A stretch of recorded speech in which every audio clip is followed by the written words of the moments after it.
Сәлеметсіңдер ме балалар? Алдымен дәптерге бүгінгі күнді және сабақтың тақырыбын жазып алайық. Бүгін сәуірдің 22-сі, сынып жұмысы, бейсенбіде тауға шығамын.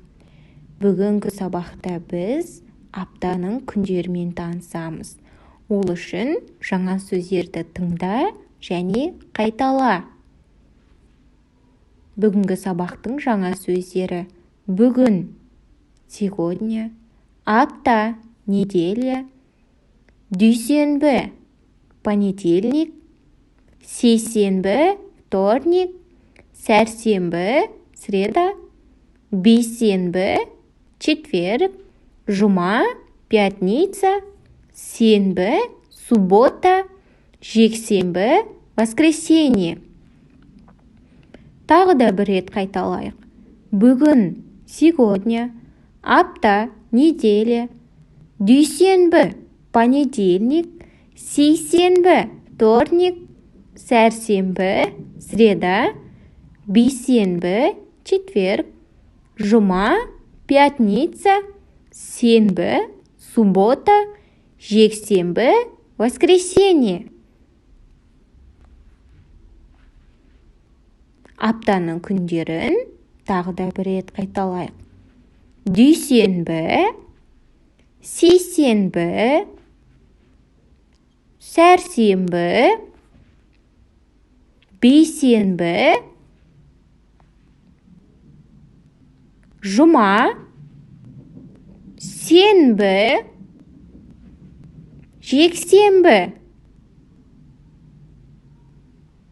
Тыңда және қайтала.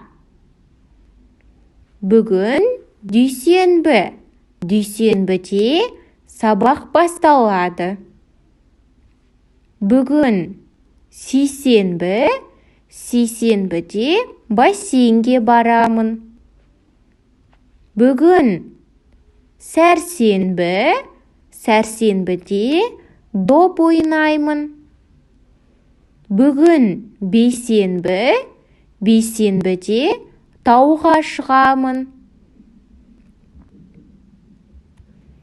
Бүгін жұма. Жұмада хайуанаттар бағына барамын. Бүгін сенбі. Сенбіде үй жинаймын.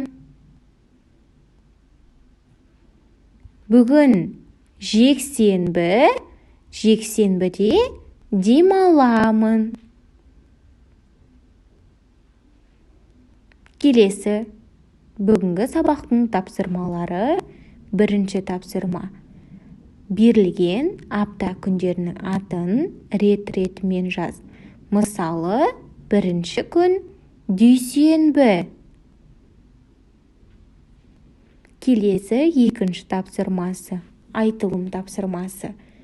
Кестені пайдаланып сөйлем құраймыз. Мысалы, мен дүйсенбіде әткеншек тебемін. Мен сейсенбіде доп ойнаймын. Жарайсыңдар балалар. Бүгінгі сабағымыз осымен аяқталды. Үй тапсырмасы: апта күндерін жаттау. Қош сау болыңыздар.